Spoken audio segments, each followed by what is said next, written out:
Hindi na kinakailangan pang magsagawa ng loyalty check sa kanilang hanay. Sa gitna po yan ang umiiral na tensyon sa pagitan ng dalawang pinakamataas na pinuno ng bansa. Ito po ang iginit ng Armed Forces of the Philippines o AFP. Ito po ay sa harap pa rin ng pahayag ni dating Pangulong Rodrigo Duterte na ang militar lamang ang makapagpapatama ng tinawag niyang fractured governance. Samantala, binigyan din ng AFP na nananatili silang tapat sa saligang batas at hindi makikisawsaw sa usapin ng politika. Report mula kay Mar Gabriel.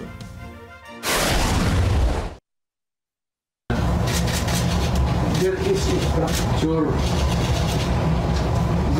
There's a fracture now in the governance of Marcos. It cannot be remedied.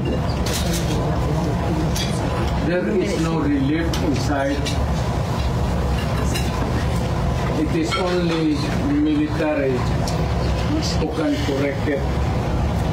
How? I do not know. Sila man yung protector ng Constitution. Nirerespeto ng Armed Forces of the Philippines ang pahayag na yan ni dating Pangulong Rodrigo Duterte. Pero giit nila, hindi sila makikisali sa usapin ng politika bilang isang profesional na organisasyon. Of the Philippines, we act as a barometer in all of these issues. Ang ine-emphasize natin dito, sir, the Armed Forces of the Philippines is a non-partisan organization. As our Chief of Staff has already stated, our Armed Forces is united and professional. So with all of these things, sir, we respectfully request that we are shunned away from political issues. Ayon sa dating Pangulo, kailangang magdesisyon ng AFP kung patuloy na susuportahan ng Pangulo na umano'y gumagamit ng iligal na droga.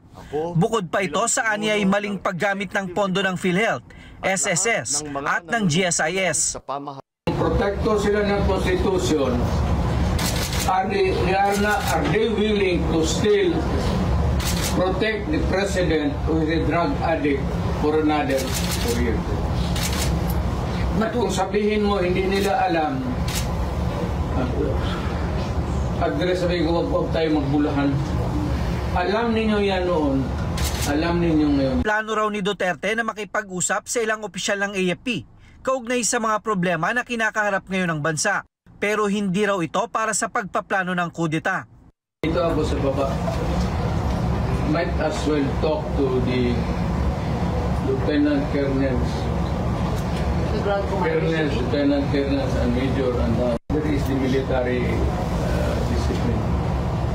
But if you can talk, if it is really to the interest of the country, why should you not? Sa harap nito, wala raw plano ang AFP na magsagawa ng loyalty check sa kanilang hanay. Nananatili raw silang tapat sa sinumpaang tungkulin. There is no need for loyalty checks. Our Chief of Staff has already stated that he trusts that each soldier will perform its mandate accordingly and remain professional. Ang amin pong loyalties is to the flag and to the Constitution, and we adhere to the chain of command. Para naman kay Rear Admiral Roy Vincent Trinidad, tagapagsalita ng Philippine Navy sa West Philippine Sea, hindi makakatulong sa bansa ang pagkakawatak-watak ng bawat isa. Mas dapat daw pagtuunan ng pansin ang mga suliranin na kinakaharap ng bansa. Walang makikinabang nito kung tayo mga Pilipino ay mag-away-away. Sa ganitong pagkakataon, mas nangailangan na buo ang bawat Pilipino, buo ang ating bansa sa pagharap sa lahat ng threats, lalong-lalo na sa West Philippines. We will assure the public that we trust that each member of the Armed Forces of the Philippines remains professional in all of this.